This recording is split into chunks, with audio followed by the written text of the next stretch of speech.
Hello दोस्तों, चलो आज मैं आपको एक छोटे से गांव की सफर पर ले चलता हूं, जहां एक दिन नीरज भैया नाम के एक जवान आर्किटेक्ट आए थे एक खास मिशन के साथ। वो आए थे कुदरती चीजों से सस्टेनेबल घर बनाने, और पूरा गांव उत्सुकता से भरा हुआ था। गांव में एक छोटा सा लड़का रहता था, नाम आदि।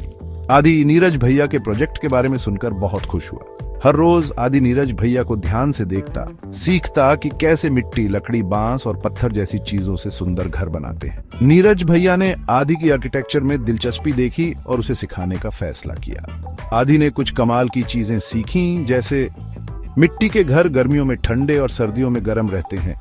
बांस और लकड़ी की दीवारें मजबूत और सस्ती होती हैं। घास और मिट्टी से बनी छतें घर को ठंडा रखती है।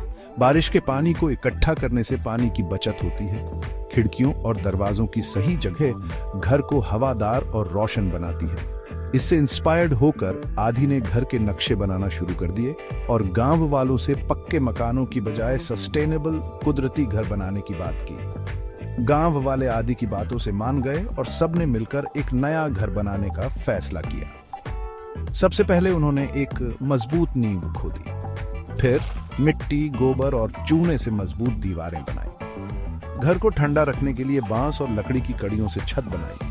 ऊपर से मिट्टी और सूखी घास डाली।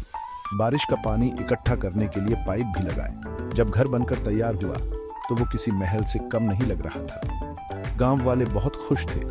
शहर के मकानों से भी सुंदर है ये घर, एक बूढ़े काका ने कहा। और देखो अंदर कितनी ठंडक है। गांव की औरतें खुशी से बोली। गांव में एक नई क्रांति शुरू हो गई थी। सब लोग इसी तरह घर बनाने लगे।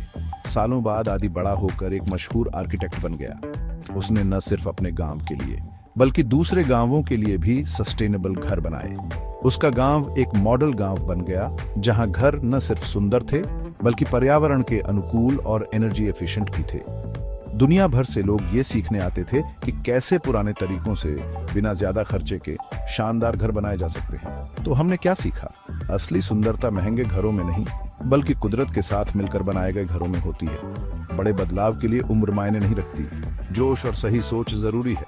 सस्टेनेबल आर्किटेक्चर ही हमारा भविष्य है। याद रखें, अगर हम कुदरत का सम्मान करेंगे तो कुदरत हमेशा हमें कुछ न कुछ देगी। देखने के लिए धन्यवाद।